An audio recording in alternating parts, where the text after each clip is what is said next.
Welcome to Zero's Game Room, where all things gaming takes place, interviews, discussions, and the latest gaming news. So take a seat, get comfortable, adjust your headset, because it's game time. Here's your host, Zero! Welcome to Zero's Game Room, the podcast where we cover all things gaming. We've had music, we talk about console versus PC, we have crazy topics, but today we're gonna hit one more home to my heart. I love the Fire Emblem series. It's a series that I have carried with me, and I have played so many Fire Emblem games. But today with me, I have a very special guest. He is very well known in the Fire Emblem community. I would consider him an icon. His name is Mangs. Welcome to the show. Hi, everyone. I'm very, very excited to be here. Love your show. And yeah, thank you so much for having me on. A Fire Emblem icon, that's high praise. I think a lot of people would get really triggered by that, but I'll take it as a compliment. Thank you. Hey, I've seen your content, and you know what you're doing. The Poogie will live on. Know what I'm doing? Many would disagree, but at least I'm good at creating dank memes. So, the memes. Mangs has created so many Let's Plays. He's created a bunch of memes through his Let's Plays. One of them came from his Pick My Edits. Could you talk about what a Pick My Edits run in Fire Emblem is? All right, so a Pick My Edits run is something that I've been doing recently. It's a rather new concept on my channel. It was created by the one and only Mecha, a pretty well-known person in the Fire Emblem community, and it is basically a playthrough of a Fire Emblem game where you allow your audience, or you allow anyone really, to suggest edits to your game. So if you want all hand axes to be named Poogie, they are now named Poogie, and and basically you just take a bunch of edits, you apply them using Nightmare. In my case, I had someone do it for me, thanks Tatan, and just add it to a ROM and play through it. And of course, in my case, I shared the ROM with my audience and allowed them to play together with me. And we've all been having a blast, and it's been super popular, and it's super fun. It's definitely a new way to enjoy Fire Emblem when you played Fire Emblem for thousands of hours already. You kind of had to add some new spins to it, but it's been a lot of fun. Yeah, definitely, because it adds that replayability. You might have played it, but now you have Jagan, who has, overpowered growth rates, and, your healing items are now called Pepsi Max. That's another meme for my channel. I mean, my audience knows my love for Pepsi Max. I drink it frequently on stream and when I play, so it's, it's basically a Pick My Edits is more like add memes to Fire Emblem. I would describe it as that, and I think that's what's... That's honestly the best way to put it, I'd say. It's just a Fire Emblem game full of memes. I mean, you can't possibly get better than that, can it? No, it can't. So what initially got you into Fire Emblem, the whole series and whatnot? Yeah, okay. So this is again, I know you're doing 20-minute episodes, so I'm not gonna give you my life story, but there is a video on my channel called My Story of Fire Emblem where I talk about, I think it's 20 minutes long actually, come to think of it. Wow, talk about iconic. The 20 minutes, man. Yeah. 20 minutes. Yeah, so let's just play that and stop talking now. I'm just joking. So basically, my parents viewed gaming as a drug when I was growing up. They did not like video games. The only thing I was allowed to have was the old, that old brick called the Game Boy? Oh yeah, where you would play Tetris and the screen was all green. Yes, that I had one of those with Tetris and some other games, and I had an old computer that could hardly run Word.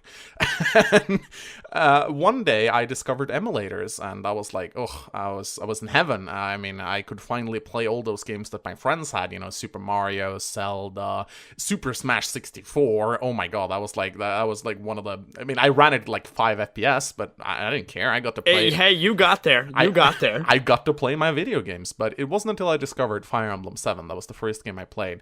I was a big fan of Advanced Wars before discovering Fire Emblem, and one of my friends was like, you should play Fire Emblem. It's Advanced Wars, but with swords and magic. And I was like, sure, that's a good description of it.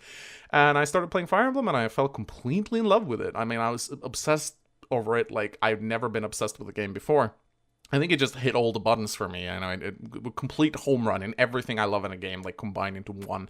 And to this day, I'm still playing the old Fire Emblem games that I used to play back as a teenager, and I'm still enjoying them. Like I can think of no other game that has kept me entertained for like 10 to 15 years. It's pretty insane. It's one of those games that just entices you, you get involved. And unfortunately, there are some people out there who have not tried Fire Emblem. And for those of you who don't know, it's a turn-based strategy RPG, but it's more like you're set on a grid and you move your units, your army that you build throughout time.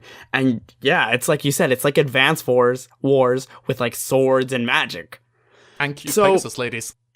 Oh, and cute Pegasus ladies. Oh my gosh. Can't forget about those. But yeah, I mean, it's a genius concept, and there's many games like Fire Emblem, but I've ever only found one series that is Fire Emblem. There's many games that come close and that are similar, but no other games have really captivated me the same way Fire Emblem has, and I think that speaks volumes.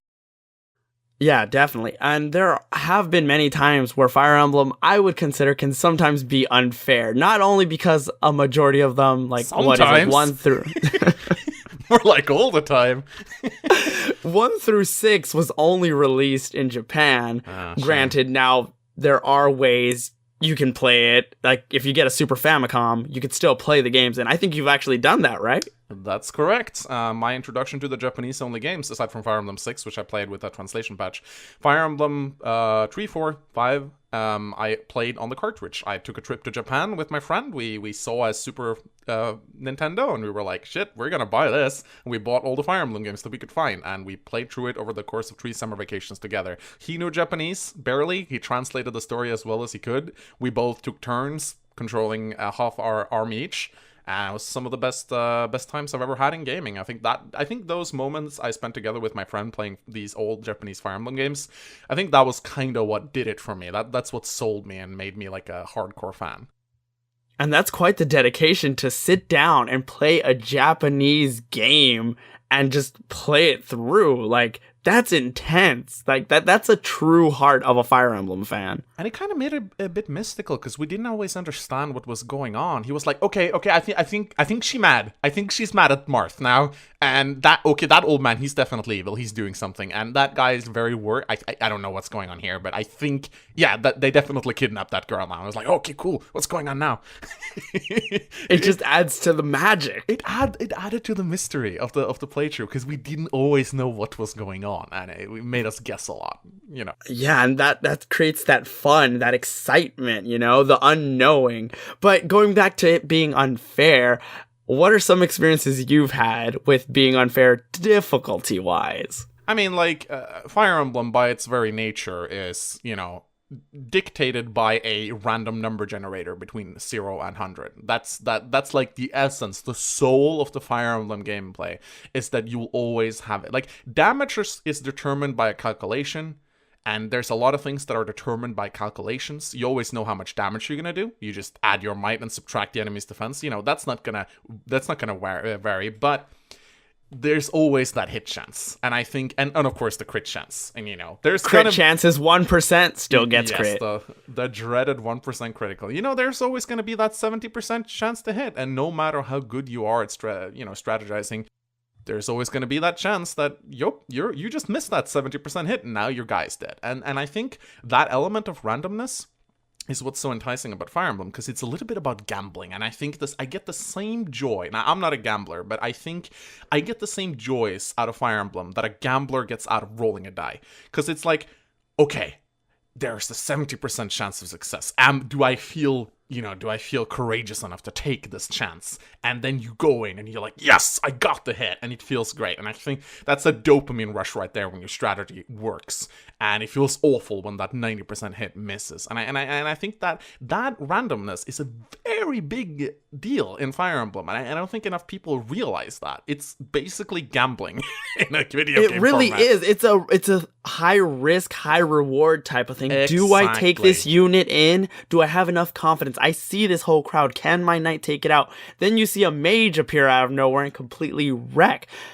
It's crazy, but it does give you that adrenaline rush. It is like gambling because you never know. You might not even realize, because for the most part, sometimes you should, or I at least always do, check what items the enemy has. But sometimes if you don't, you might not realize that an enemy just came in, he spawned, and they have a killer bow. Yes, and speaking of that, if we're going to talk about unfair aspects of Fire Emblem, I think we have to mention the one thing that I hate the most, which is ambush spawns, which a lot of the Fire Emblem games does. And it's like, ambush spawns is basically when enemy reinforcements appear out of nowhere, usually on a fort or somewhere, and just attack you on the same turn. There are a couple of games that do this quite frequently. Awakening is a big culprit on this, and I gotta say, ambush spawns, that's not even like a random number generator. That is just, oh, you either look up this chapter on the internet and you know that those guys are gonna spawn on turn 10, or yeah, you're just gonna learn by failing. Oh yeah, one thing that I was gonna say, that I saw that was really unfair was during Fire Emblem 12, Heroes of Light and Shadow. That was a tough Let's Play.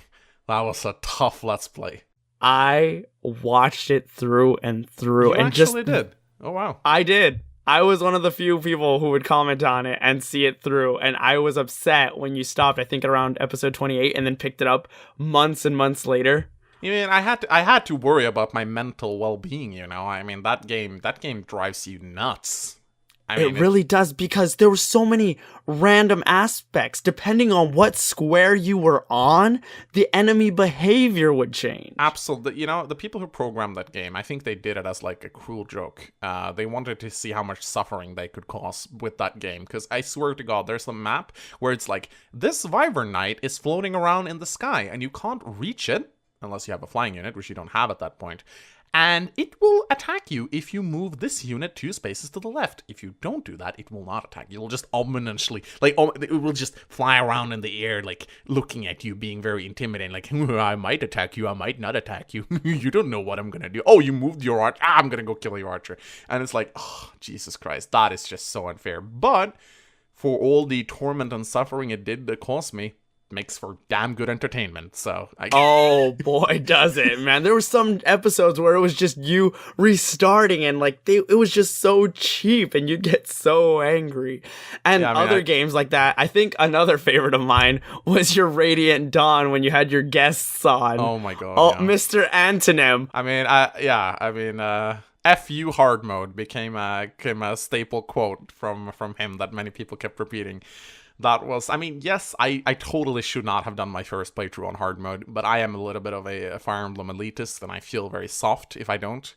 But yeah, that Let's Play was definitely something, and I think a lot of people really enjoyed that. I mean, hell, at the end of the day, I don't always play Fire Emblem to succeed. I play Fire Emblem to entertain, and I think that's really important. Like, there's plenty of Fire Emblem channels out there that do way better commentary than me. I keep praising the two geniuses of Dondon and Mecha and their 0% growth playthrough. Their expertise and mastery of the game is unparalleled.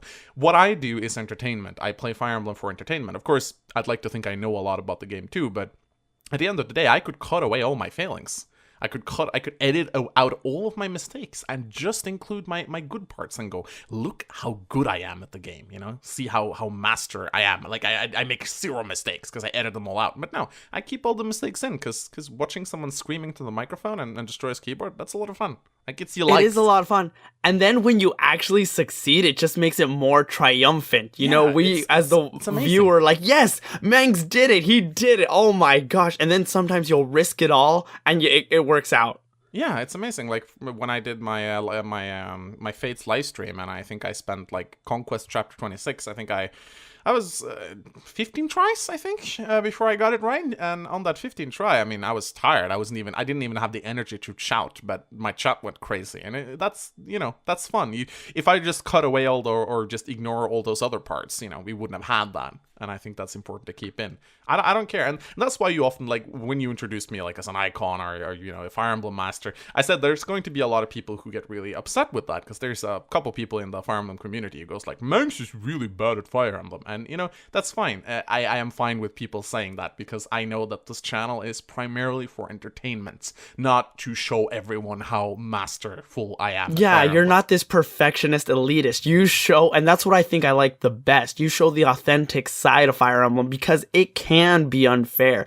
It can be up to chance. But at the end of the day, it's entertaining and it's fun and it's engaging. And honestly, seeing so many people play Fire Emblem has inspired me to go back and try the other Fire Emblems. Yeah, it's really amazing, isn't it? Because Fire Emblem has always been this little brother. Like, it's always been this little side game that not many people have known about. The Fire Emblem community has been fairly small. I mean, I remember a time where, like, it was in the obscure territory, really, in terms of how well it was known. But, I mean, with the introduction of Awakening and Fates, it has sort of gone mainstream. And I know there's a lot of people who don't like that. I personally think it's great. I don't think you should ever be upset that a lot of people are playing the game that you love. I mean, even if it's like, oh, so many casuals playing Fire Emblem now. I used to have that stance myself.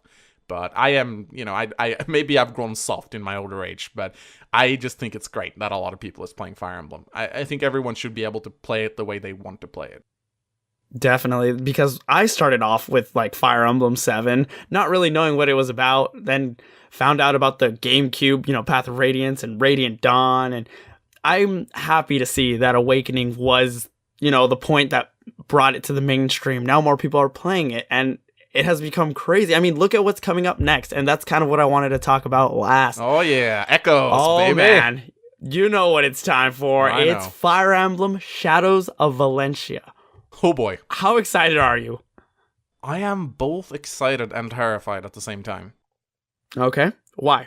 Because, so ever since Awakening, there has been this argument that Fire Emblem has gone way too casual and way too fan servicey. It went from deep seated tactical gameplay to Waifu Simulator 2000, where it's basically just, who do you want to marry today? It's that was Birthright and Conquest. I won't lie. Basically. I mean, even though Conquest was fantastic gameplay wise, it was still a Waifu Simulator, and we don't even speak about Revelation. I mean, that game doesn't exist in my mind because it's that bad. But Agreed. I think I agree.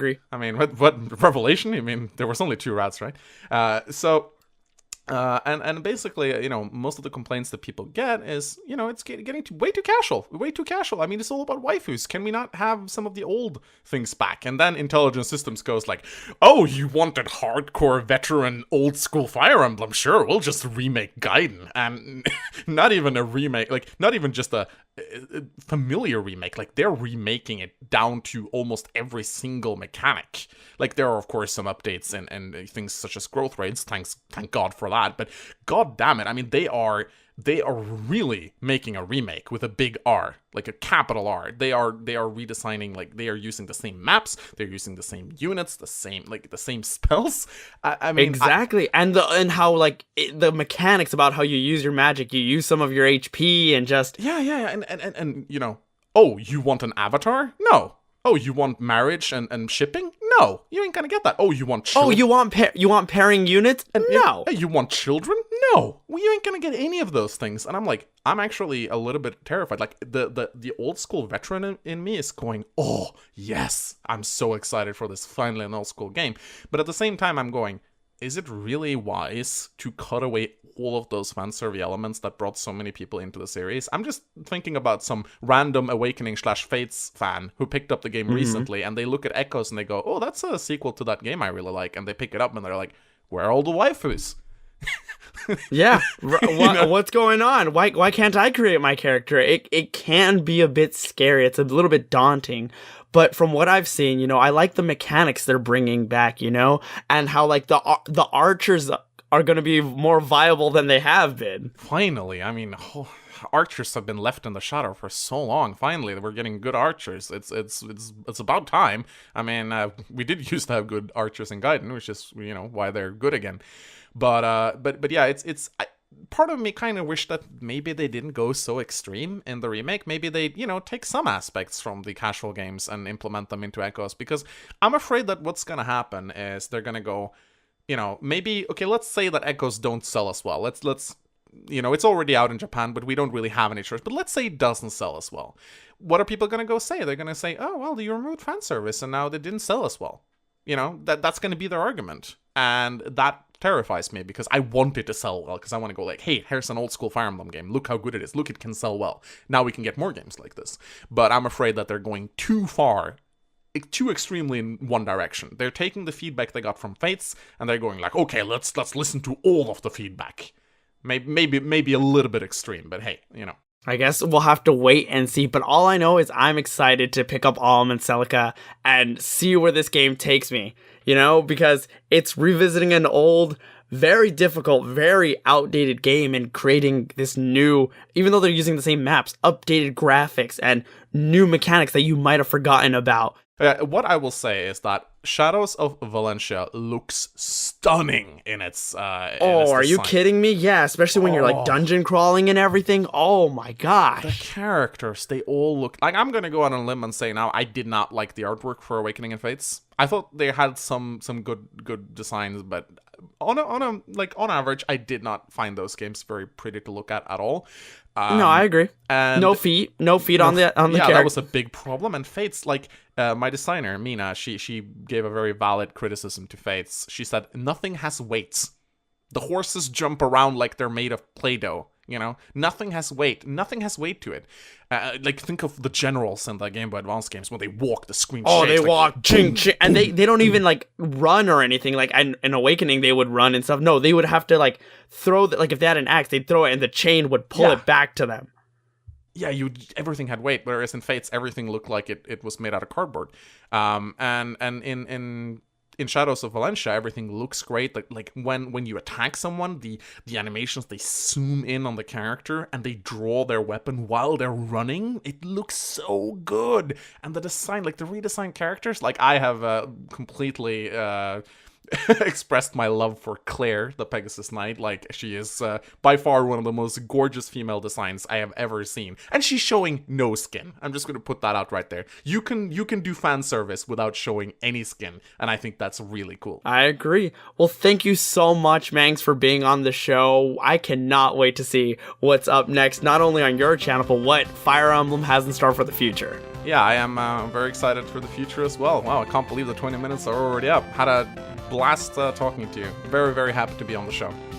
Well, that wraps up another episode of Zero's Game Room. Want to give a special thanks to my graphics designer @Trekit on Twitter and @David_Ritter for voicing my intro. Keep up to date with the podcast by liking it on Facebook @Zero's Gaming Room and on Twitter @Zero's Game Room. Until next time, GG with a definite re.